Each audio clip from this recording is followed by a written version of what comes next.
Hello, everybody, and welcome back to something a little bit different today. So today is Tuesday the 12th. I was planning on putting out a new album review from 2018 on Sunday, but unfortunately this week has been a little bit hectic. As I've told you guys, I'm going on a road trip tomorrow to go to Atlanta to try out for The Voice. And I've been working a lot, I've been prepping a lot, and it's been very draining. I've worked 30 hours in the last 3 days at my restaurant, and you can hear in my voice, you can see it on my face, I am very tired, and I still have a little bit more work to do. Today I am doing one more shift at the restaurant, and then I'll be going to Atlanta. I'm excited, but I'm also tired, and I didn't want to put out an album review that I didn't feel like was good enough. I still wanted to write out a little bit more and think a little bit more on my thoughts about it. So instead, I'm doing something a little bit different.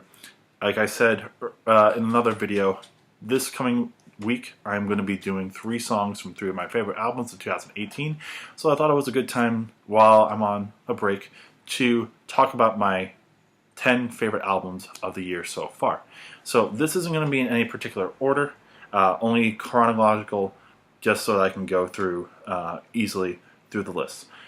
This list might change as the year goes on. There's still half a year, and there's still some stuff that I'm very interested in listening to. And I've barely hit like 30 or 35 albums so far, with work and everything. But I will still get to that 100, and there will probably be a change. But this is my my 10 favorite albums so far. And I'm going to try to stick to a minute to talk about for each one of them. So we will start with Post by Jeff Rosenstock. Now, I never listened to this guy before, but I heard so many people lose their collective shit when this album came out on the first day of the year. Didn't listen to it until about a month ago, but I can see why people really like this album. It's a very interesting punk album talking about this guy's thoughts and feelings after President Trump won the election. And it's very heartfelt, and it's full of anger, it's full of emotion on this interesting punk album that kind of has some ties, at least from what I hear, to like a little bit of musical theater a la like American Idiot. And it's not my favorite album, but I can see why a lot of people lost their collective shit on the first day of the year for this particular album. If you like punk, if you like, slandering President Trump, go for this album. Next one we have is Firepower by Judas Priest. A surprise to me in terms of it being good. When I first saw that this was coming out, I was like, okay, this is another album by a band that may be past its prime. But this is vintage Judas Priest at its best. So many just hard-hitting songs, a lot of interesting solos. I'm surprised that this band can still put out good music the way it did. And I think it surprised a lot of people because I'm hearing a lot of positive reviews about this particular album. I really like it. I haven't talked about it yet, but I will, as well as Post. I will talk about both of them in due time.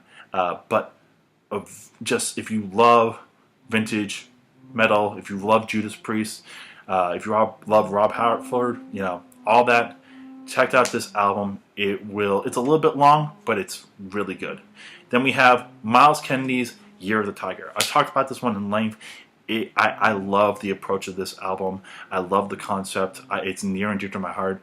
As someone who's lost a dad, I totally understand where he's coming from, and the beauty of the arrangements, even though they're not, hard rock or metal, all these songs are gorgeous for the most part. There's 1 or 2 songs that are a little bit weird, but it shows off one of my favorite singers' voices. Myles Kennedy is one of my favorites from Alter Bridge, and it shows his bluesy range. It shows off his falsetto and in a great light, while also having interesting acoustic guitar, a lot of bluesy songs, and it's an adventure that you should definitely go on. And definitely a very heartfelt one, and I hope that this will be still in my top 10 come the fall, the end of the year, because this is definitely one that I really, really like.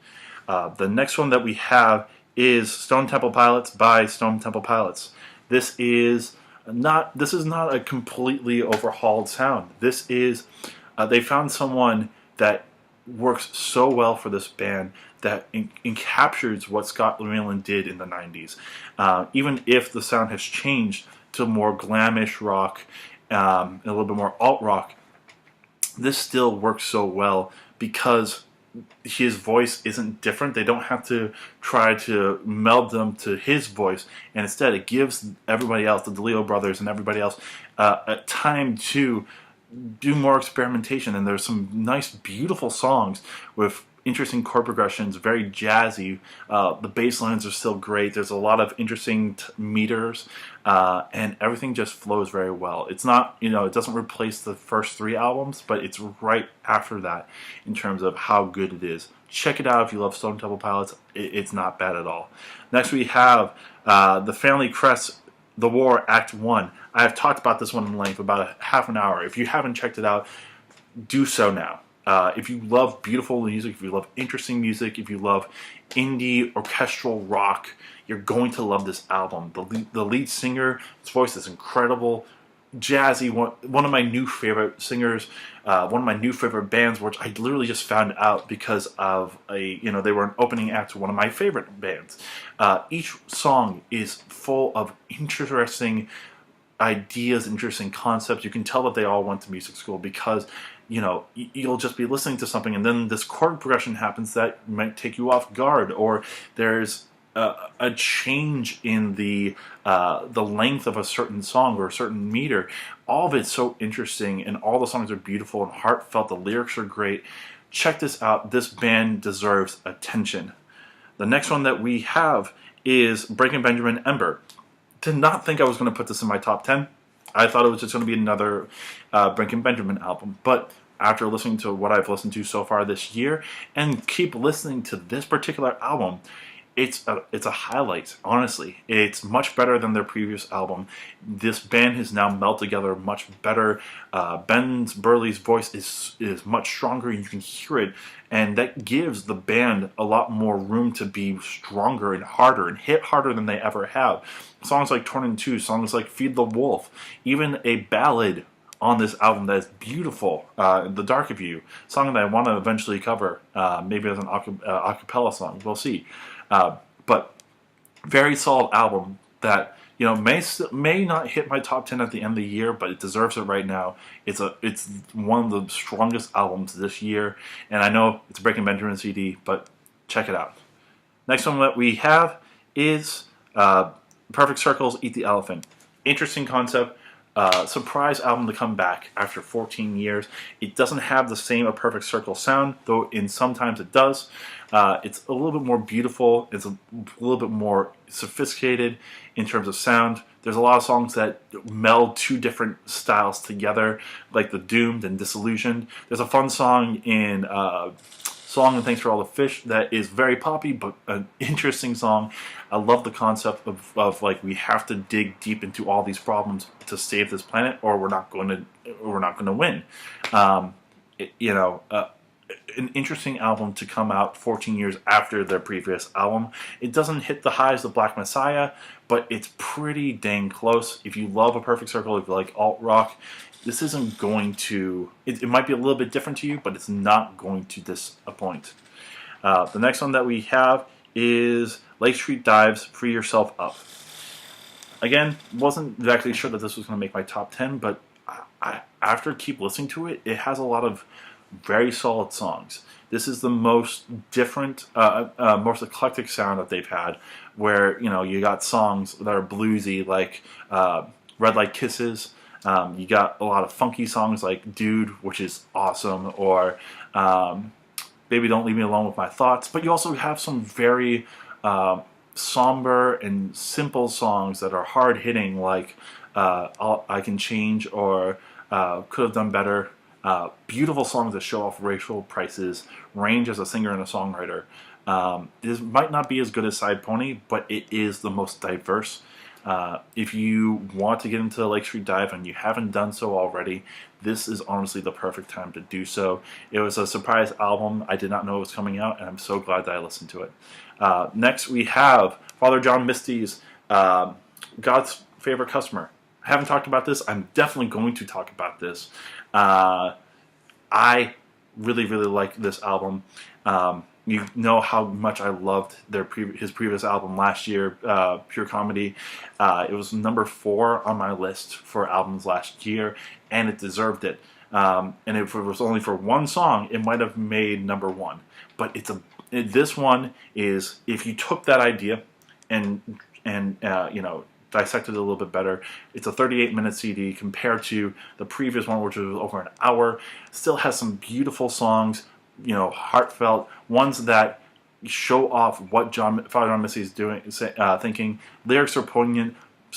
Music is simplistic yet beautiful, and this is bite-sized. If you wanted to get into Father John Misty but were torn off by the concept or how long the album is, this one is perfect for you. Check it out. Finally, one that just dropped last week, literally Friday, is A Dying Machine by Tremonti. I've talked about Tremonti before in my top 10 albums of 2016. He made my top 5 for Dust. I've loved Tremonti since Alter Bridge, since Creed. He's an underrated guitarist, and he's finally getting to see the limelight on a bigger stage with Alter Bridge, as well as with this CD. It's a concept album that's going to have a tie-in book, and I want to get the book. All the songs are interesting. They have the arrangements are great. It's hard-hitting. Maybe not as interesting as some of the songs on Dust, but for 14 tracks CD with an hour length material, this hits hard. Even after like 5 songs, it's like, my God, this is an awesome CD. I'm going to talk about this, hopefully with my brother at some point. This is one that if you are a hard rock fan, you need to check out as soon as possible, if not sooner. An awesome concept, melts so many different song styles together, and it just works so well. I was super excited to talk about this one, and I will talk about it very soon. Check it out. So those are my top 10, my 10 favorite albums from 2018 so far. It's a very diverse sound. We got a couple of metal albums, we got some hard rock albums, we got a blues one, we have funk, everywhere in between. But it's been a pretty good year so far. I'm curious to see what else the year has in store. There's some albums that I still have to listen to that just make my top 10, and there's some albums that I'm very interested in seeing. Maybe we get a Tool album this year. Who knows? Anyways, if you like what I do, a couple of different things, of course. Subscribe to my channel. That's the biggest thing that you can do. It helps out it helps me out knowing that you enjoy what I'm doing. Comment on what I can do better, as well as maybe some albums that you would like me to check out, or even still, tell me your favorite 10 albums so far this year. I would love to hear what you've been listening to and why you think some of these CDs are great. Like the video, share it with your friends, and just keep on listening and watching these videos. Now, the game plan is tomorrow I will be dropping my first cover for the week, and then I'll have one hopefully Friday and Sunday, depending on when I get some Wi-Fi access. I don't know exactly when that will be, but I'm excited for this trip. I'll tell you all about it when I get back. And then the following week will be, I'm not exactly sure yet, definitely will have some album reviews, maybe 2 from 2018. Not sure, but anyways, have a great week. I'm going to get through the rest of my work, and then I'm going to hit the road tomorrow, and I'm super excited. I can't wait to tell you all about it. Peace.